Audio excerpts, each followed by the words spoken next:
It's April Fool's Day, 1979, and a group of young men have gathered at the Clifton Suspension Bridge in Bristol in the southwest of England. I'm there, weightless, in space.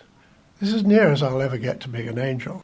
David Kirke had always wanted to fly, but he'd been rejected by the RAF because of colour blindness. Instead, he'd turned his attention to building and flying hang gliders, and now he'd become the first person ever to jump off a bridge with the help of elastic ropes, to bungee jump. There's so much sensory input. You've got wind, whistle, and against all things your body said you shouldn't do on an April Fool's Day, even jump off a bridge. And then it comes down, and then sheer wonder as you come up. And this was, to me, was the fun of it, because I positioned the harness so you came up head first. And you had this wonderful moment when you were weightless, gravity for a brief moment at the top of the loop. And then, bang, you go down again. The group, who called themselves the Dangerous Sports Club, had met while they were at Oxford University and shared an interest in risky sports.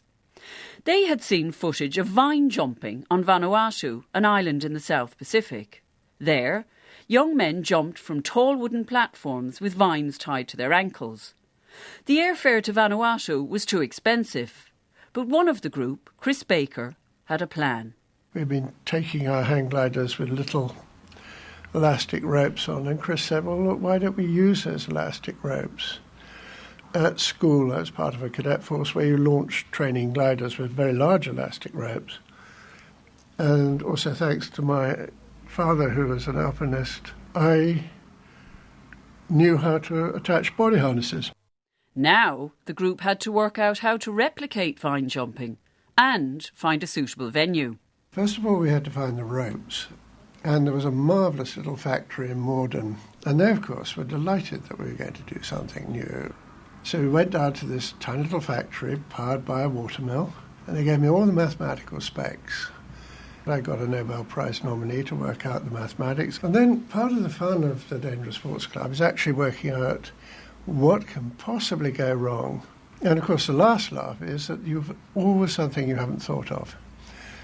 The rest of it, the attachments, carabiners, troll for body harness and all this, I knew from my days when my dad hauled me up mountains in Switzerland.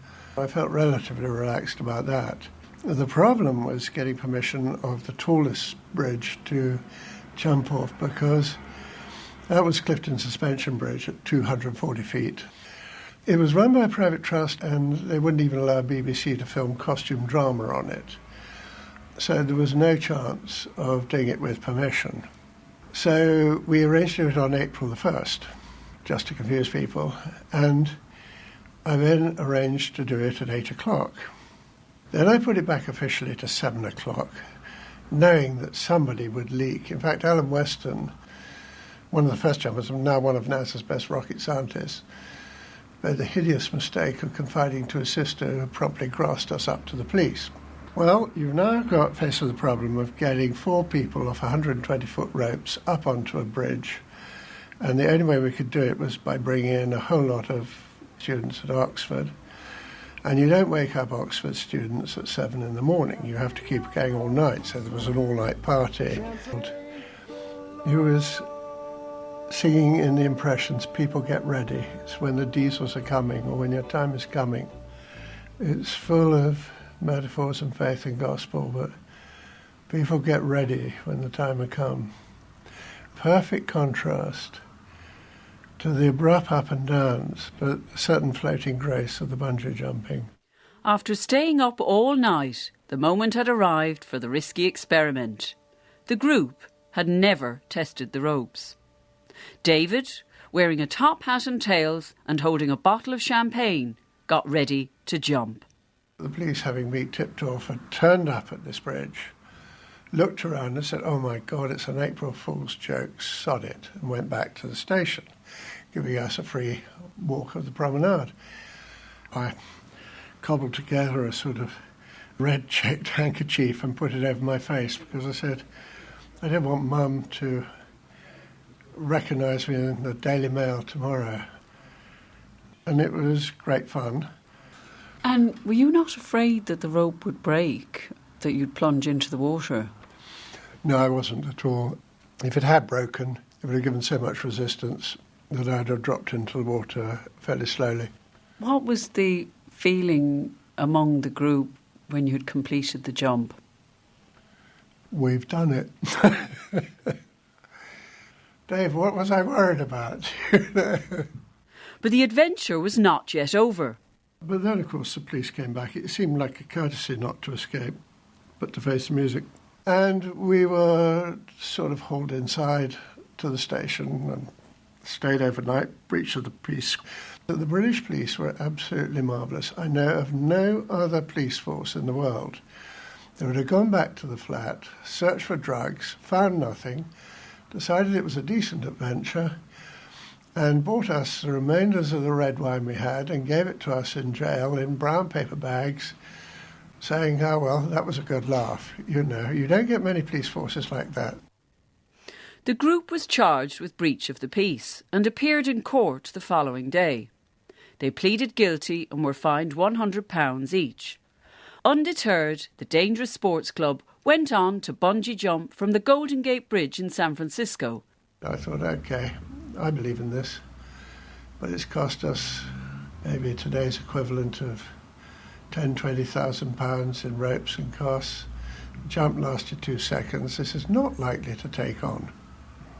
In my world-weary experience, when you say something is not likely to take on, the chances are that it will. And I invented doing it from cranes, and I invented doing it from catapults with my friends. Credit has to be shared on all this. We continued to try and pioneer hang gliding and pioneer microlighting and come up with other new things. So that was it. It was just a way of expressing yourself, having fun, playing with new ideas. It was a sort of release. If there's one standout image from that day, what would it be for you? My standout image from that day was when I come down from Oxford and Chris had laid out these ropes. I saw them stretched out white on green grass near his apartment in Clifton, and I suddenly realised how long they looked. And I said, am I going to fall that far? And I said, well, I've been on mountain ropes in mountains. They were half that length. I then suddenly realised, to use a cliche, the enormity of the occasion. Bungee jumping is now a mainstream and legal activity enjoyed by thousands around the world. The Dangerous Sports Club currently has 76 members. David is still experimenting with flying. He hopes to build a working model of Pegasus, the flying horse.